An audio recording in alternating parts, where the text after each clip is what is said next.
called Halal Yahweh by Hashem Yahweh Shai. Double honors to the elder apostles at Great Millstone and men of valor who taught me this truth. Shalom to you, Akims, the spreading this truth in sincerity and righteousness. Today's topic, World War III. I want to jump into it because, you know, we got this stuff about the war going on. So today's script, Mark chapter 13, verse 8. And it says, "For nation shall rise against nation, and kingdom against kingdom, and there shall be earthquakes in diverse places, and there shall be famine and trouble. These are the beginning of sorrow." And basically, that's what you see right now. You know, you got North Korea rising against the United States. You got Russia, you know, in the mix and all this. So basically, that's what the scripture is talking about. You know, nations are rising against nation, and soon, you know, it should be more, you know, into that. You know, basically, like Job 9 and 24 says, the earth is given unto the hands of the wicked. So these elites, they're the ones that's behind the scenes, you know, controlling this stuff. You know, like a puppet, you know, behind the scenes, Kalak. And basically, another scripture I'm gonna get into, Revelations 2 and 9. Which says, "I know thy works and tribulations and poverty, but thou art rich, and I know the blasphemy of them which say they are Jews and are not, but are the synagogue of Satan." Because they really aren't the real Jews, you know. We are the real Jews, you know. We so-called Hispanics, so-called Negroes, Native Indians, and Seminole Indians, you know, according to biblical prophecy, you know. And basically, they're the ones that, you know, are calling the shots, these so-called Jews, you know, that are in power. And basically, they're the ones that's, you know, stirring up all this stuff, you know, behind the scenes. Another script I'm going to get into, Romans 10 and 1. Basically,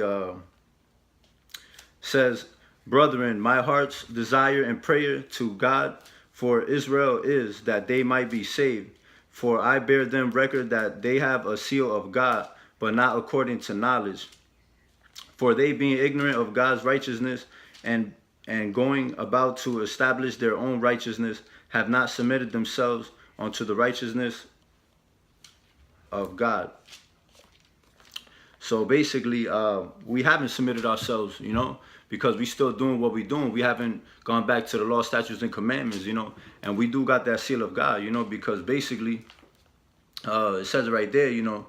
And I got a quick precept with that, because to prove that we are God's chosen people.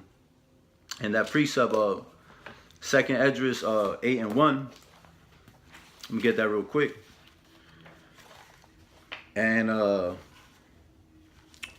Second Esdras 8 and 1, and it says, "And he answered me, saying, The Most High have made this world for many, but the world to come for few."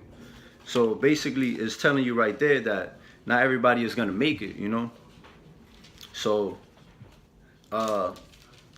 that's telling you right there, you know. So we got the seal of God. It's telling you that we're basically gonna be chosen, you know, in the end. So another script, James chapter 2 and 5.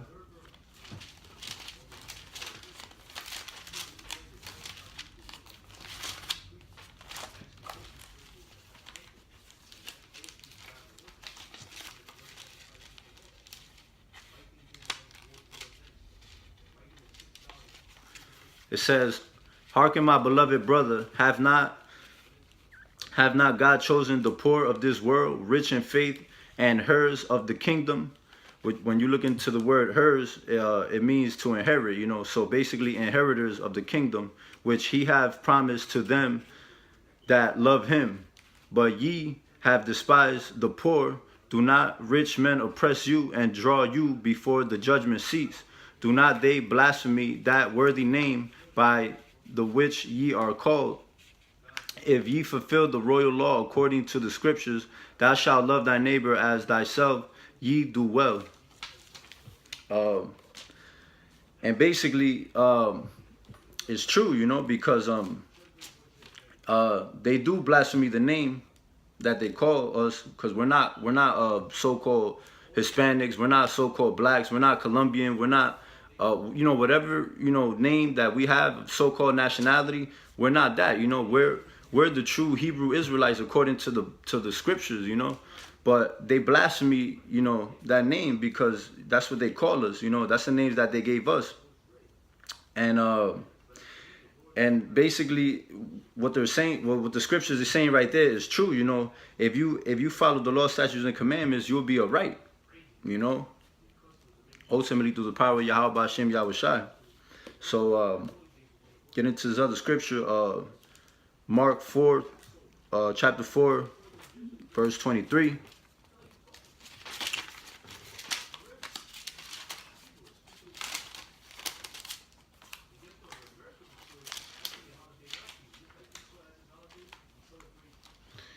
And it says, if any man have Salat. If any man have ears to hear, let him hear. And he said unto them, take heed what ye hear, with what measures ye meet. It shall be measured to you, and unto you that hear shall more be given. So basically, if you have an ear, because not everybody's going to get this. So, you might hear it, but it might not rub off on you the same way as people who actually can understand this, that have a spiritual ear in all reality. When, by saying, take heed to what you hear, because the word, when it says, with what measures ye meet, meaning like however you perceive it, it's telling you however you perceive it, it shall be measured to you, unto you that hear shall more be given. So in other words, if you hear this truth and you got that mentality like, oh, you know what, forget that, man, like, then basically Yahweh Hashem Yahushai is gonna forget you too, because that's how you measured it, that's how you perceived it. So since you said forget it, in the end the Lord is gonna be like, forget you too, because they're supposed to take heed to what the scriptures is talking about.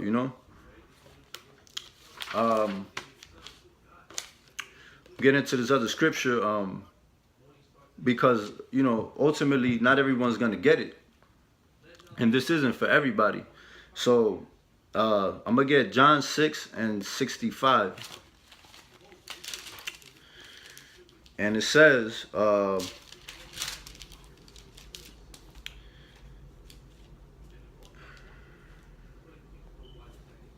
you know what, I'm gonna start at 64.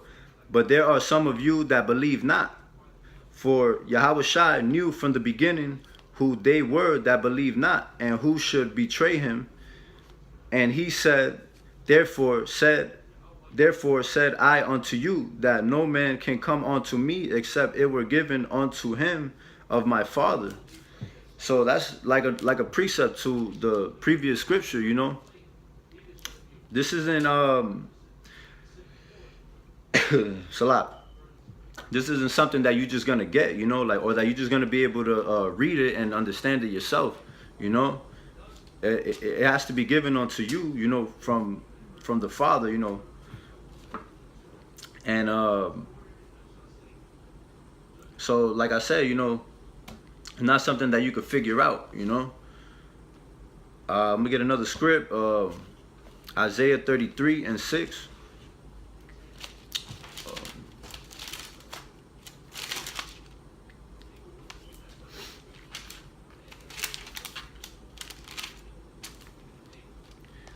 It says, and wisdom and knowledge shall be the stability of thy times, and strength of salvation. The fear of the Lord is his treasure.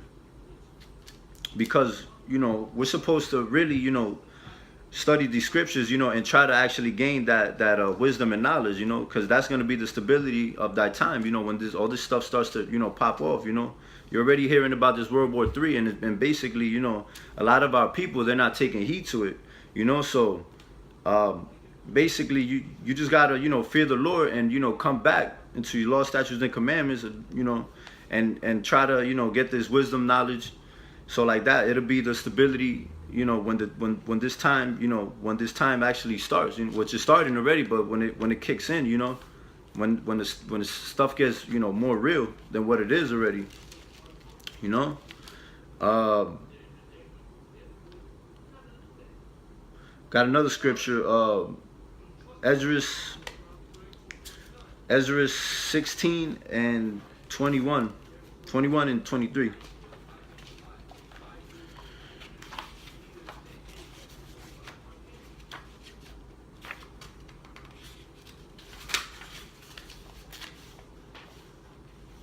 I'm gonna start at 21.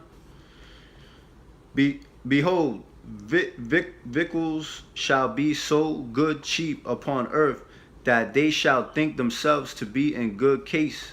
And even then shall evils grow upon earth, sword, famine, and great confusion. For many of them that dwell upon earth shall perish of famine, and the other that escape the hunger shall the sword destroy. And the dead shall be cast out as dung, and there shall be no man to comfort them.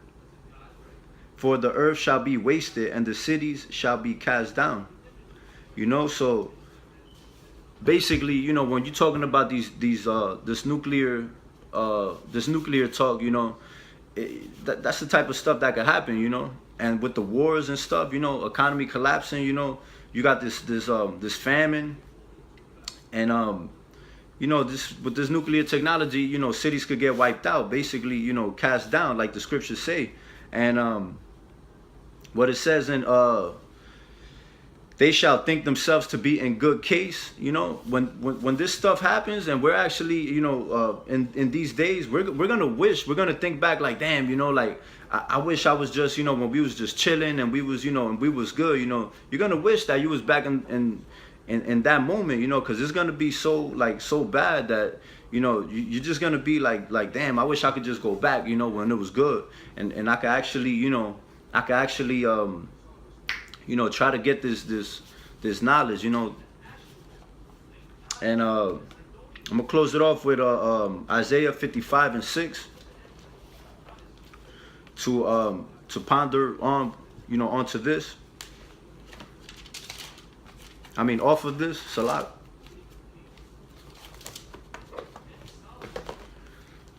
Because, like I'm saying, you know, in that time, you know, we're really gonna like wish that, you know, we was chilling, we was doing whatever, you know, that we actually listen, you know, because it's gonna be so bad that we're not gonna be able to really, you know, to fathom that. So Isaiah 55 and 6.